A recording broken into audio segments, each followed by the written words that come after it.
WhatsApp से। अच्छा देखिए, हम बात क्या कर रहे हैं, रेस्पिरेशन। रेस्पिरेशन में हमने पढ़ा कि जब हम ब्रेथ को छोड़ते हैं तो उसमें CO2 होता है, that turns lime water milky. ये वाली बात याद है, ठीक है। और ये मिल्कीनेस होती है due to calcium carbonate, yes, ठीक है। अगर हम बात करें कि what are the processes in which glucose is broken down, तो पहला प्रोसेस था ग्लूकोज को पाइरुवेट में तोड़ना। ग्लूकोज 6 कार्बन का था, उसको पाइरुवेट में तोड़ा गया था इन दी साइटोप्लाज्म। तो that means all living organisms break down glucose into pyruvate. This happens in the cytoplasm. कहाँ पे अगर करता है, साइटोप्लाज्म में। तो और उसके आगे हमने पढ़ा यीस्ट जो है वो एब्सेंस ऑफ ऑक्सीजन में इसको आगे तोड़कर अल्कोहल बना देता है, जो कि हमने बोला अलग अलग इंडस्ट्रीज में यूज होती है। सिमिलरली मसल्स में जब हम बहुत ज़्यादा एक्सरसाइज करते हैं तो ये लैक्टिक एसिड करा के मसल क्रैम्प कॉज करता है, ये भी हमने पढ़ा था। और जो नॉर्मल प्रोसेस है एरोबिक रेस्पिरेशन, तो एरोबिक रेस्पिरेशन में हमारे माइटोकॉन्ड्रिया में होता है, powerhouse of the cell. और इस powerhouse of the cell में वो CO2 वाटर और एनर्जी में ब्रेक हो जाता है। ये वाली बात याद रहेगी। अच्छा, अगर हम बात करें कि energy release during cellular respiration is immediately use to synthesise a molecule called ATP। इससे पहले फर्मेंटेशन की एक डेफिनेशन है, वो भी लिखें। Fermentation is aerobic respiration. पहले ये 3 रेस्पिरेशन के नाम लिखना है। तो प्रोसेस तुमने ये बनाया था ना, तो इसमें तुमने एरोबिक, एनारोबिक और उसको फर्मेंटेशन को वो लिखना है, इसको लिखना है एरोबिक रेस्पिरेशन। ये लिख लिया था, ये वाला जो फ्लो चार्ट तुमने बनाया था इसके अंदर लिख दो एरोबिक रेस्पिरेशन। अगर इसको डिफाइन करना हुआ तो कर लोगे, कैसे डिफाइन करोगे? It is the process in which the pyruvate breaks into carbon dioxide and water in the mitochondria, ठीक है। अच्छा, और एनारोबिक रेस्पिरेशन इसके आगे लिख दो, यहाँ पे लिख दो, एरो पे लिख दो चाहे। एनारोबिक रेस्पिरेशन में क्या लिखोगे? It is the process in which pyruvate is broken down into ethanol, carbon dioxide and energy in absence of oxygen in east. तो यही चीजें वर्ड्स में लिखनी है बस। हाँ, करता है, एनारोबिक भी करता है, ठीक है। और तुम्हें सौम्य मैं इसकी वीडियो भेजूंगा, वो नोट्स पूरे करके आना, ठीक है। अच्छा, नेक्स्ट, यहाँ तक कर लिया है सबने, ठीक है। एरोबिक और एनारोबिक को डिफाइन कर लेंगे। एनारोबिक रेस्पिरेशन में जो ईस्ट करता है उसे फर्मेंटेशन भी बोलते हैं। क्या बोलते हैं? फर्मेंटेशन से फूड भी बनाया जाता है। फर्मेंटेड फूड जैसे डोसा, इडली, वो सब ईस्ट से ही बनते हैं, राइट। तो ये फर्मेंटेशन प्रोसेस है जो ईस्ट करता है अपनी रेस्पिरेशन के लिए। जो भी एनर्जी रिलीज होती है रेस्पिरेशन में, फॉर एग्जांपल अगर माइटोकॉन्ड्रिया वाले रेस्पिरेशन की बात करें तो उसकी एक रिएक्शन थी जो हमने पहले भी लिखी थी, C6H12O6 plus 6O2 gives 6CO2 plus 6H2O। आराम आराम से बोलो, अगर आराम से।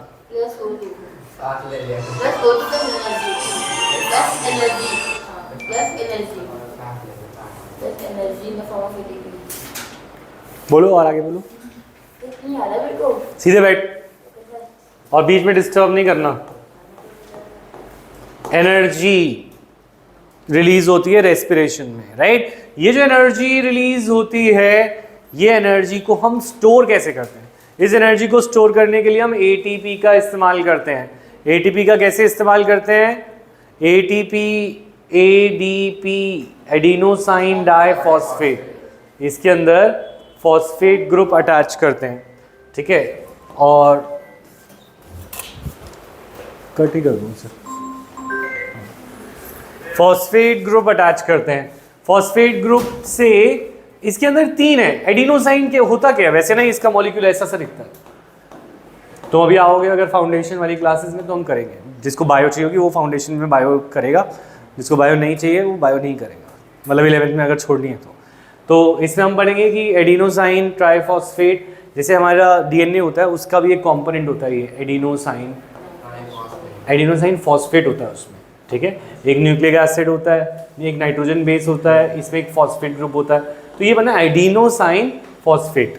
अच्छा, इसके ऊपर एक और फॉस्फेट लगा दो तो बन जाता है एडिनोसाइन डाइफॉस्फेट। एक और लगा दो तो बन जाएगा एडिनोसाइन ट्राइफॉस्फेट। फॉस्फेट ग्रुप तो हमने चैप्टर 1 में पढ़े थे केमिकल इक्वेशन में। Phosphate is this inorganic phosphate, remember. तो अब point is this, adenosine diphosphate पे एक फॉस्फेट ग्रुप लगा तो it becomes adenosine triphosphate. It occurs with the absorption of energy की एब्जॉर्प्शन से होता है।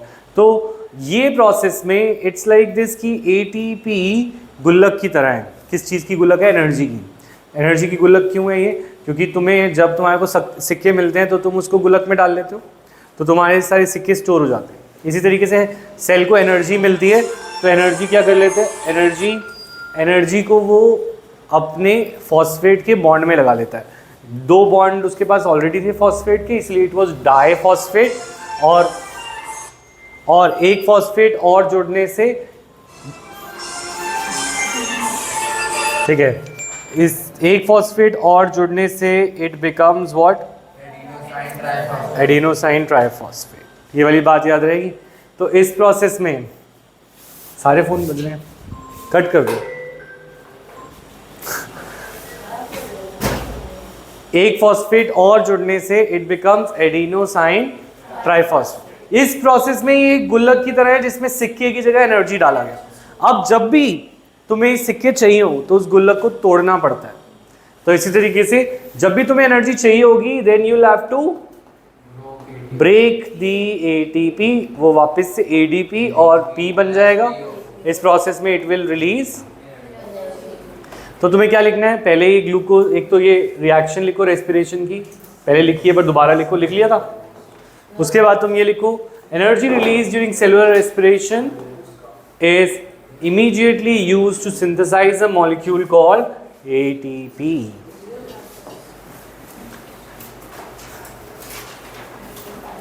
ATP is broken down giving rise to a fixed amount of energy. ठीक है, और उसके बाद ये 2 रिएक्शन, ये रिएक्शन, ये अंडरलाइन वाले पॉइंट्स एंड नीचे की 2 रिएक्शंस। कम ऑन, देखो दोबारा बता रहा हूँ। इसमें हमने बोला कि जो एनर्जी रिलीज होती है that get stored in the form of ATP. देखो यहाँ पे दे रखा है एडीपी, पी की फॉर्म फॉस्फेट जोड़ता है, एनर्जी को यूज करता है, एटीपी बना लेता है। एडीपी और पी का बॉन्ड जुड़ गया, इस बॉन्ड में एनर्जी है, ना एडीपी में एनर्जी है, ना पी में एनर्जी है, ना एटीपी में एनर्जी है। तो एनर्जी है कहाँ? बॉन्ड में। इस बॉन्ड में एनर्जी स्टोर है जो एडीपी और पी को जोड़ के रखा है। जब ये बॉन्ड टूटेगा तो फिर एनर्जी रिलीज हो जाएगी। तो ये वाली बात क्लियर रहेगी सबको, ठीक है। तो एक मोल बॉन्ड तोड़ने पे कितने एनर्जी रिलीज होती है? तो है 30.5 किलो जूल्स पर मोल। ये वाली बात याद रहेगी, ठीक है। नेक्स्ट, अच्छा अगर हम बात करें ATP can be use in the cell, किसी भी प्रोसेस के लिए यूज किया जा सकता है। तो अगर मैं बोलूँ एटीपी का फॉर्मेशन क्या है? एंडोथर्मिक या एक्सोथर्मिक? हीट ले रहा है या दे रहा है? एंडोथर्मिक। और एटीपी का ब्रेकडाउन, ये वाली बात क्लियर है?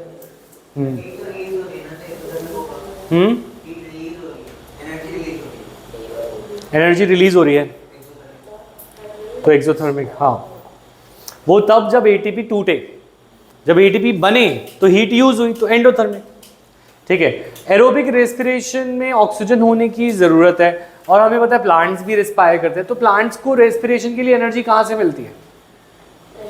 ऑक्सीजन कहाँ से मिलता है? एयर से मिलता है with the help of stomata, है ना।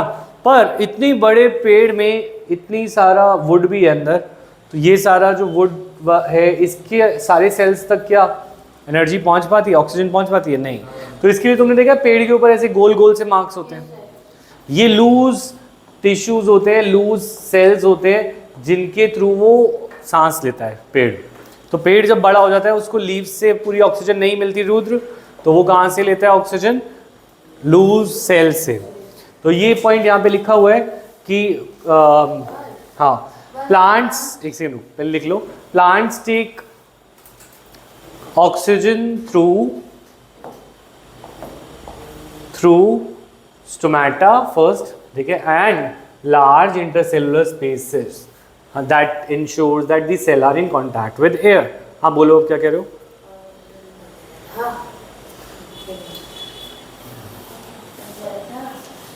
अभी सॉल्व हो जाएगा तेरा डाउट। तो ये बात जो स्वयं सर ने हमसे पूछी है, लिखा होता नहीं है, पहले तुझे एक्स्ट्रा क्वेश्चन आ जाते हैं। अच्छा मुझे एक बात बताओ कि फोटोसिंथेसिस में जो प्लांट है वो ऑक्सीजन देता है या लेता है?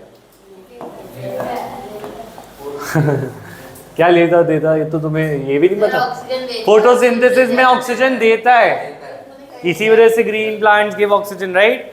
और CO2 को लेता है, राइट? यस और नो? अच्छा, और रेस्पिरेशन में, क्योंकि क्या उसे सांस लेने की जरूरत पड़ती है कभी भी, या सांस नहीं लेते प्लांट्स? लेते हैं, और सांस लेकर वो अपनी एनर्जी तो बनाएंगे। माइटोकॉन्ड्रिया में उनके पास भी सेल है, सेल में माइटोकॉन्ड्रिया अपना ग्लूकोज तोड़ के जो उन्होंने फोटोसिंथेसिस के लिए बनाया था उसी को तोड़कर ATP बनाना उनका भी काम है। तो इस प्रोसेस के लिए वो रेस्पिरेशन भी करेगा, तो इस बार वो O2 लेगा। क्या लेगा? और CO2 रिलीज देगा। तो पॉइंट ये है कि फोटोसिंथेसिस में क्या लिया जाता है? CO2 और दिया जाता है O2, और रेस्पिरेशन में क्या लिया जाता है? O2 और दिया जाता है ये वाली बात क्लियर है?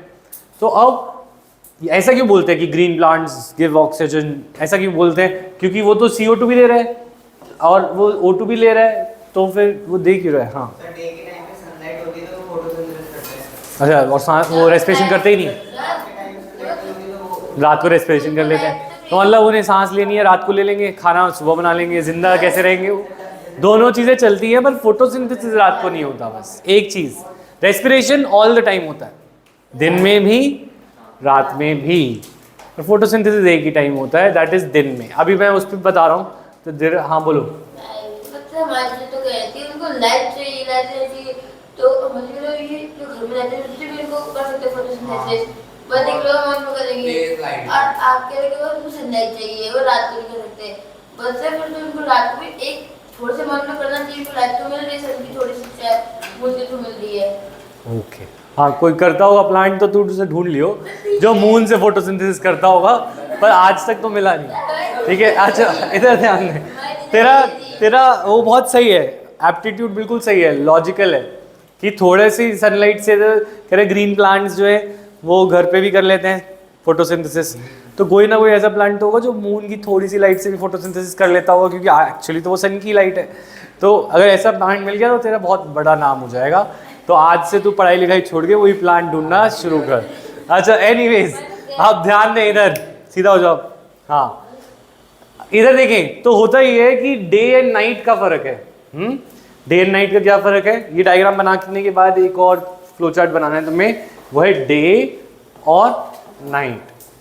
डे में rate of photosynthesis is greater than rate of respiration, यानी फोटोसिंथेसिस ज्यादा होता है और रेस्पिरेशन का स्पीड कम है। किसकी स्पीड ज्यादा है? फोटोसिंथेसिस। तो इस वजह से नेट क्या होता है? नेट माने फाइनली क्या होता है? O2 in, CO2 out. During night, however, there is no photosynthesis occurs because there is no sunlight and no plant found जो मून से फोटोसिंथेसिस करता हो। तो इस वजह से नाइट के टाइम पर O2 out and CO2 in, ये पेड़ और ये दोनों चीजें बनानी है। ये डायग्राम क्लियर है?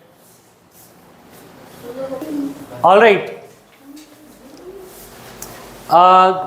तो इससे हमारी एक बात क्लियर होती है कि दिन में ऑक्सीजन देते हैं और रात को ऑक्सीजन लेते हैं। इसलिए बोलते हैं रात को जाने के कोई पॉइंट नहीं है, पार्क वार्क, वहाँ पे तो ऑक्सीजन मिल ही नहीं रही फ्रेश, सुबह सुबह ज़्यादा अच्छी ऑक्सीजन मिलती है ना। इसका मतलब ये नहीं कि तुम सैर करना ही छोड़ दो, मैं तो रात को नहीं करूँगा, ठीक है। एनीवेज, तो अब अगर हम बात करें कि फोटोसिंथेसिस के लिए अब जो ऑक्सीजन प्लांट्स देते हैं वो सारी ऑक्सीजन एनिमल्स को मिलती है, यस और नो? ठीक है। तो फिशेस ने अपने आप को ऐसे इवॉल्व किया है कि उन्हें ऑक्सीजन कहाँ से मिले? वाटर से। वाटर से वो कैसे लेते हैं? वाटर से वो अपने माउथ से लेते हैं और पानी गिल्स से छोड़ते हैं। किससे छोड़ते हैं? जैसे कभी तुमने फिश को देखा हो तो पहले वो मुंह खोलती है, फिर उसके गिल्स खुलते हैं, फिर माउथ खोलती है, फिर गिल्स खुलते हैं। तो पहले माउथ से पानी लेकर गिल्स के थ्रू बाहर पैसेज निकल, तो इस प्रोसेस में जो ऑक्सीजन है वो निकाल लेते हैं। क्या निकाल लेते हैं? ऑक्सीजन वाटर में से। तो अब मुझे एक बात बताओ, हाँ बोलो। हाँ ऑक्सीजन कैसे निकालते हैं ये तू बताएगा। अच्छा H2O तू कल आया था क्या? अच्छा तो H2O में वाटर में बहुत ऑक्सीजन होती है, यही ऑक्सीजन निकाल लेती होंगी फिशेस, हैं या नहीं? नहीं वाटर में ऑलरेडी ऑक्सीजन प्रेजेंट होती है। हाँ वाटर में ऑलरेडी ऑक्सीजन प्रेजेंट है, ये वाली नहीं। हाँ थोड़े थोड़े कौन सी लेते हैं, डिजॉल्व या प्लांट रिलीज करते हैं, वही वाली फिश। तुम तो स्मार्ट हो गए हो बच्चे। अच्छा तो इधर देखें तो पहले लाइन में यही जवाब मिला था मुझे, हाँ यही ऑक्सीजन ले लेते हैं जब मैं 9 में बताया था। तो ये ऑक्सीजन नहीं ले सकते क्योंकि बिजली चाहिए होती है और उनके पास बिजली नहीं है अपनी बॉडी में। वाटर में से ऑक्सीजन निकालना पॉसिबल नहीं है नॉर्मल कंडीशंस में। तो हाँ सही कह रहे हैं, ठीक है। तो मुझे ऐसा क्यों लगता है जो भी तू बोलता गलत है, तो मैं इसीलिए वो रिएक्शन आ गया। अच्छा एनीवेज चुप चुप चुप। तो पॉइंट इज दिस, कौन सी ऑक्सीजन लेते हैं? अगर वो H2O की ऑक्सीजन नहीं निकाल सकते तो कौन सी ऑक्सीजन को वो निकालते हैं? एक्चुअली जो ऑक्सीजन डिसॉल्व होती है, डिसॉल्व माने वाटर के बीच में डिसॉल्व है। अभी वाटर के बीच में डिसॉल्व हुई कैसे? वाटर के अंदर डिसॉल्व हुई due to pressure of oxygen. किसकी वजह से? Pressure of oxygen. ऑक्सीजन का प्रेशर होता है 21%। क्या होता है? 21% ऑफ द टोटल प्रेशर, क्योंकि 21% of the atmosphere is actually oxygen. इतने प्रेशर से ये, जैसे तुम्हें पता है कोल्ड ड्रिंक के ऊपर प्रेशर होता है कार्बन डाइऑक्साइड का, तो अंदर उसके कार्बन डाइऑक्साइड डिसॉल्व होती है कि नहीं? तो ये धरती को तुम एक कोल्ड ड्रिंक समझ सकते हो जिसके अंदर CO2 की जगह ऑक्सीजन है। क्या है?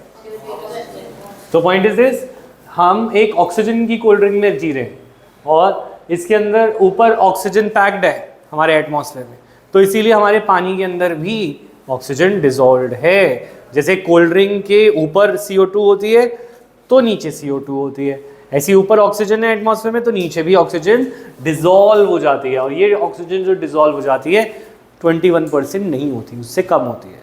तो नीचे परसेंटेज इज लेस, नीचे जो वाटर के परसेंटेज है ऑक्सीजन का दैट इज लेस। अभी जो परसेंटेज ऑक्सीजन है नीचे लेस है 21% से, तो हमें तो ज़्यादा ऑक्सीजन मिल रही है जो सांस ले रहे हवा में, ठीक है। पर जो एक्वेटिक स्पीशीज़ है उनको सांस लेने में थोड़ी सी प्रॉब्लम हो सकती है क्योंकि नीचे ऑक्सीजन कम है, तो इसीलिए दे ब्रीथ फास्टर, उनका रेट ऑफ ब्रीदिंग फास्ट होता है एज कम्पेयर टू अस। हाँ एक एक करके। हाँ पॉइंट इज दिस कि हवा में ऑक्सीजन ज़्यादा है नीचे कम है, तो जो लैंड वाले एनिमल्स हैं, टेरेस्ट्रियल एनिमल्स हैं, उनको तो ऑक्सीजन पूरी मिल रही है, पर पानी वालों को ऑक्सीजन कम मिलती है, इसीलिए they have to breathe faster. उन्हें ज़्यादा जल्दी सांस लें। जैसे तुम्हें सांस नहीं मिलती, तुम भागते हुए आते हो तो तुम सांस तेज़ कर लेते हो ना, उसी तरीके से उनको भी ऑक्सीजन नहीं मिलती तो वो अपना रेट ऑफ ब्रीदिंग उनका ऑटोमेटिकली फास्ट है देन टेरेस्ट्रियल। ये वेरी इंपॉर्टेंट क्वेश्चन है। हाँ तुम बोलो क्या कह रहे थे? वो सांस लेने आते हैं क्योंकि नीचे ऑक्सीजन कम है, जैसे बड़ी बड़ी वेल्स और लंग्स से ब्रीथ करती हैं, ये भी बिल्कुल सही कह रही है क्योंकि वो मैमल्स होते हैं, ठीक है। अच्छा हाँ बोलो। पानी के गहराई में रहते हैं जो प्लांट्स ज़्यादा, सॉरी फिश वो कैसे ब्रीथ करते हैं? जो गहराई में जाते हैं उनके पास गिल्स होते हैं ना।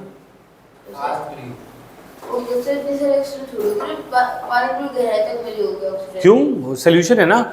अच्छा जब तू पानी चीनी की शिकंजी बनाता है तो गहराई तक पहुंच नहीं पाती क्या ग्लास की? चीनी पहुंच जाती है ना। तो सोल्यूशन जो होते हैं होमोजेनस होते हैं, यूनिफॉर्म होते हैं। ये सस्पेंशन ऑफ कोलॉइड तो तुमने पढ़ा ही हुआ है। तो यानी जितना ऑक्सीजन ऊपर है उतना ही नीचे, क्योंकि इट इज होमोजेनस सॉल्यूशंस, ठीक है। अच्छा वाई एक्वेटिक, हाँ सुमित कुछ बोल रहे थे, बोलो। हाँ वो भी करते हैं। हाँ पर नीचे बहुत कम ऑक्सीजन रिलीज होती है क्योंकि वो नीचे सनलाइट बहुत कम पहुंचती है। Why aquatic organism breathe faster, तो उसका आंसर लिखो।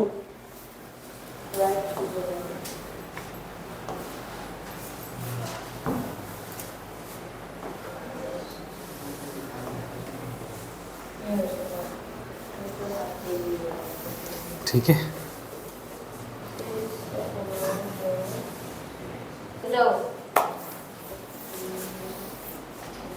तो जो भी टेरेस्ट्रियल ऑर्गेनिजम्स हैं वो एटमॉस्फेयर से ऑक्सीजन लेते हैं और फिर ना उनके रेस्पिरेटरी ऑर्गन्स तक पहुंचती है ऑक्सीजन। फाइनली जो भी ऑक्सीजन उनके लंग से, नोज से, ट्रैक से, पैसेज तक पहुंचकर एक बैग लाइक स्ट्रक्चर्स में पहुंचती है जिन्हें बोलते हैं एल्वियोलाई। तो एल्वियोलाई और अदर रेस्पिरेटरी ऑर्गन्स, कुछ ऑर्गेनिजम्स अलग अलग तरह के ऑर्गन्स यूज़ करते हैं, जैसे बुक गिल्स, बुक लंग्स, ये जो इंसेक्ट्स होते हैं तुम पढ़ोगे आर्थ्रोपोडा, तो वो उनके लंग्स एक है, कुछ बुक लंग्स बनाते हैं, बुक जैसी होती हैं, कुछ बुक गिल्स होती हैं। तो एनीवेज बहुत सारे रेस्पिरेटरी ऑर्गन्स होते हैं जो हम पढ़ेंगे इन फ्यूचर, पर इनमें से सब रेस्पिरेटरी ऑर्गन्स का कुछ कॉमन फीचर है। वो कॉमन फीचर ये है कि सबके अंदर ऐसे देख रहे इरेगुलर सरफेस होने की वजह से सरफेस एरिया ज़्यादा है। क्या ज़्यादा है? तो it has large surface area, जैसे विलाई की वजह से होता था, रिमेंबर, लार्ज सरफेस एरिया। ठीक है, इसके आसपास ही ब्लड वेसल घूम रही होती है। क्यों? कि ब्लड को ऑब्वियसली ऑक्सीजन लेना है, क्या लेना है, तो it is richly supplied by blood vessel, it is richly supplied by blood vessel. Second point, third point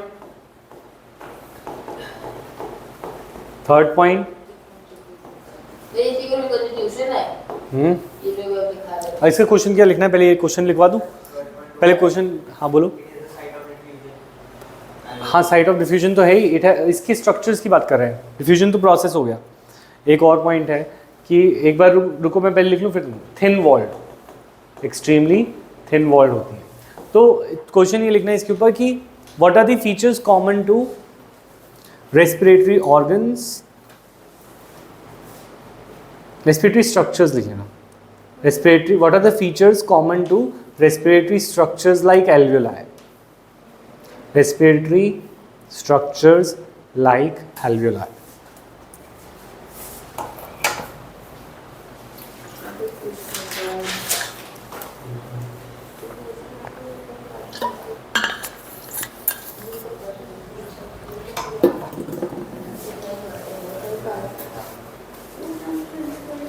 ठीक है,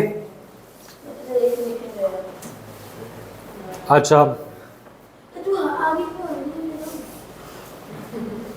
तुम बड़े नहीं हुए हो, तुम दोनों LKG UKG के बच्चे होते हैं ना। अच्छा वही बिल्कुल LKG UKG।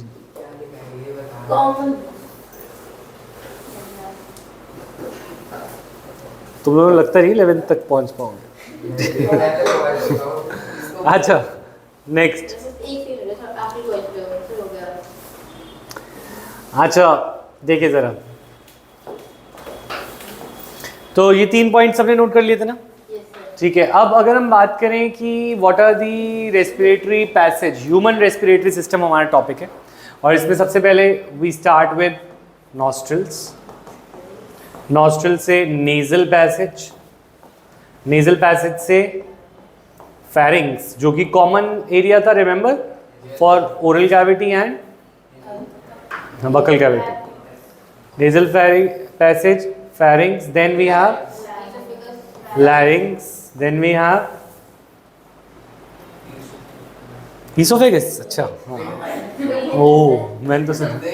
Trachea, bronchi, bronchioles, हवा खाता है तू, ब्रोंकियोल्स, और एल्वियोलाई। अच्छा जल्दी से ये पैसेज बनाओ, बनाओ अपनी कॉपी में। उसको बोल रहा हूँ ना कुल को। तो इस पैसेज से एयर जाती है, तो इसका ये जो सारा पार्ट है यहाँ से लेकर यहाँ तक, ये कंडक्टिंग पार्ट होता है। ये कौन सा पार्ट होता है? कंडक्टिंग, माने ये हवा को बस पैसेज दे रहा है और 2-3 चीज़ें और कर रहा है। इनके पास फाइन हेयर होते हैं और म्यूकस होता है। इन दोनों से it traps the dirt and pathogens. Pathogen पता है ना, डिजीज कॉजिंग ऑर्गेनिजम्स, उनको ट्रैप कर लेते हैं। तो कंडक्टिंग पार्ट नोज से लेकर ब्रोंक्यूल्स तक हमारे इनका फंक्शन क्या होता है, एक तो कंडक्ट करना, हवा को पहुंचाना आगे, ठीक है, और दूसरा दो चीज़ें इनके अंदर होती हैं, फाइन हेयर एंड म्यूकस, जो कि ट्रैप कर लेता है जो भी हार्मफुल चीज़ें आ रही होती हैं सांस में, ठीक है। तो alveoli is the exchange part, alveoli is the exchange part, यानी ये वो मेन रीजन है जहाँ पे एक्सचेंजेस होंगे गैसेस के। हाँ, तो it is not the conducting part, it is the exchange part. तो यहाँ तक नोट कर लिया। क्वेश्चन ये है, हाँ, why rings of cartilages are present in trachea? Why rings of cartilage are present in trachea?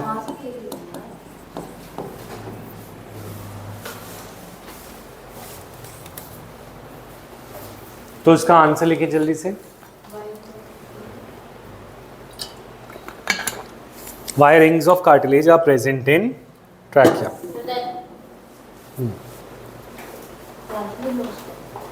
Note कर लिया।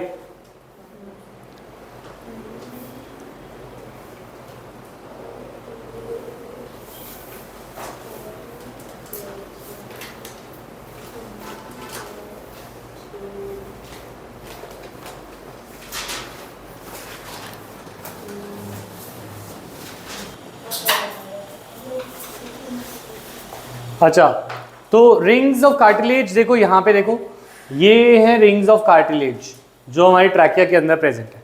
ये बोन्स से सॉफ्ट होती है कार्टिलेज, बोन्स और कार्टिलेज दोनों सिमिलर मटेरियल होता है, पर कार्टिलेज आर सॉफ्टर, है ना। और ये कार्टिलेज हमारे विंड पाइप में प्रेजेंट होती है, क्योंकि जैसे अगर हम बलून है, बलून से हवा निकाल देते हैं तो उसकी वॉल्स चिपक जाती हैं, तो ऐसे ही अगर हमारा लंग्स भी एक बलून सी तरह ही है, और हमारा जो पैसेज है वो भी एक बलून की तरह ही है जिसमें एयर भरा है। अगर उसमें से एयर हम बाहर कर दें सांस छोड़कर, तो it would also collapse. Collapse नहीं हो, इसको प्रिवेंट करने के लिए रिंग्स ऑफ कार्टिलेज प्रेजेंट होती हैं, जो कि उसको कोलैप्स नहीं होने देती, ठीक है। ये वाली बात क्लियर है? क्योंकि उसके अंदर प्रेजेंट होती हैं स्ट्रक्चर्स के, जैसे हड्डियाँ होती हैं, चीज़ों के ऊपर स्केलेटन होता है तो वो उसको सपोर्ट करता है, तो उसी तरीके से इसके अंदर भी रिंग्स हैं जो उसे सपोर्ट करती हैं, यानी कि उसके पूरे मटेरियल को कोलैप्स नहीं होने देगी even under low pressure. Clear है ये पॉइंट? नहीं समझ आया? हाँ, फिर से बोलो, क्या कह रहे हो? हाँ, कार्टिलेज से बनी होती है। समझ नहीं आया? देखो ज़रा, ये विंड पाइप है, ठीक है। ये विंड पाइप से अगर हम एयर निकाल दें, क्या निकाल दें, तो it could become like this, है। ऐसा ना हो तो इसको भगवान क्या करेगा, तुम्हें बनाते इसमें, इसके बीच में रिंग्स दे देंगे। क्या सांस लेना तो नहीं छोड़ोगे तुम, तो तुम उसके अंदर क्या दे देंगे, रिंग्स। रिंग से वो सपोर्ट रहेगा जिसकी वजह से वो कोलैप्स नहीं होगा। अब आ गया? जल्दी से नोट करें, आगे बढ़े। अपनी अपनी श्रद्धा है। अच्छा, नेक्स्ट,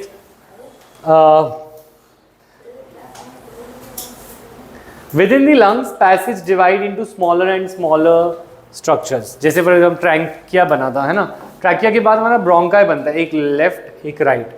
ब्रोंकाई और डिवाइड होते हैं, ब्रोंक्यूल्स बनाते हैं। फाइनली ब्रोंक्यूल्स के एंड पर there are bag like structures called alveoli. तो एल्वियोलाई की डेफिनेशन लिखते हैं, यही है, within the lung the air passage divide into smaller and smaller tubules which finally terminate in balloon like structures which are called alveoli,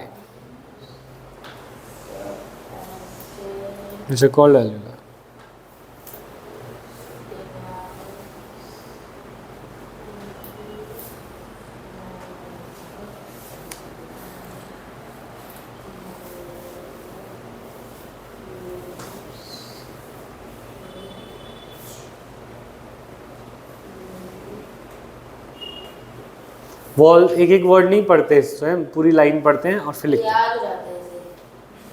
हैं। Smaller finally terminate इन balloon like structure. कुछ याद नहीं होता इससे, एक लाइन पूरी बोला करो और पढ़ा करो और फिर लिखा करो, दिमाग बढ़ता है उससे। ये हाँ, नहीं तो दिमाग छोटा रहेगा, क्योंकि ऐसे ऐसे ऐसे ऐसे ही खाली है। अच्छा चले आगे, बस लिख लिया। हाँ, तो वॉल्स, अब हमें आना है मैकेनिज्म ऑफ ब्रीदिंग पे, हम सांस कैसे लेते हैं। हाँ, बस ये नहीं करना था। अच्छा, सांस लेके दिखा रहा हूँ। अच्छा, मैकेनिज्म ऑफ ब्रीदिंग लिखे जल्दी से। मैकेनिज्म ऑफ ब्रीदिंग में सबसे पहले देखो, अगर हम लंग्स को साइड से देखें तो ऐसा दिखेगा, मतलब सामने से तुमने देखा ये लंग्स को ऐसे दिखते हैं ना लंग्स। अब अगर हम साइड से देखें लंग्स को, ये इसको साइड से देखें तो साइड से कुछ ऐसा दिखता है, एक बैग लाइक, ठीक है। इस बैग के ऊपर ऊपर रिब्स होती है, क्या होती है, रिब्स, ठीक है।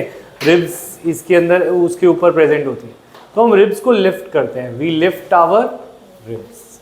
और इसके नीचे डायफ्राम होता है, ये डायफ्राम क्या करता है, अपने आप को फ्लैट कर लेता है। क्या कर लेता है, फ्लैट। तो डायफ्राम फ्लैट हो जाता है और जो हमारा चेस्ट कैविटी है वो बड़ी हो जाती है, डायफ्राम फ्लैट हो जाता है। तो एक्चुअल में वो कैसे दिखता है, अगर हम साइड से देखें और जब वो सांस छोड़ना हो तो वो कुछ ऐसे दिखता है। तो इस प्रोसेस में क्या है, रिब्स वापस आ जाती हैं, रिब्स नीचे आ जाती हैं और जो डायफ्राम होता है वो ऐसा हो जाता है। तो इसकी वजह से चेस्ट की कैविटी क्या हो जाती है, छोटी। जब हम सांस लेते हैं, we lift our ribs, we flatten our diaphragm, तो इससे chest cavity becomes bigger.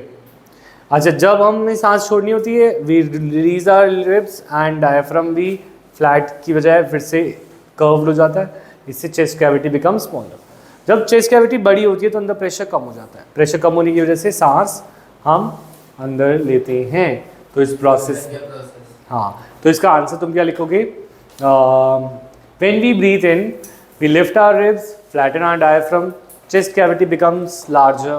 Because of this, air is sucked into the lungs and fills the expanded alveoli.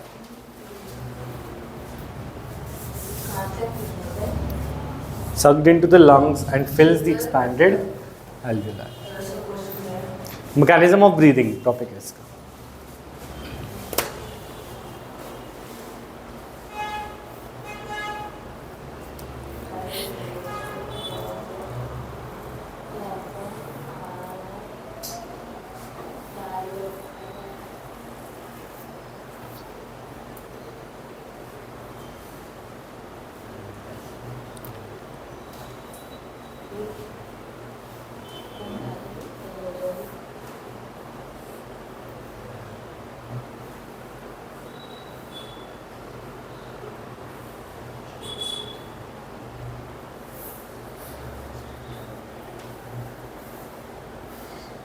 Note कर लिया।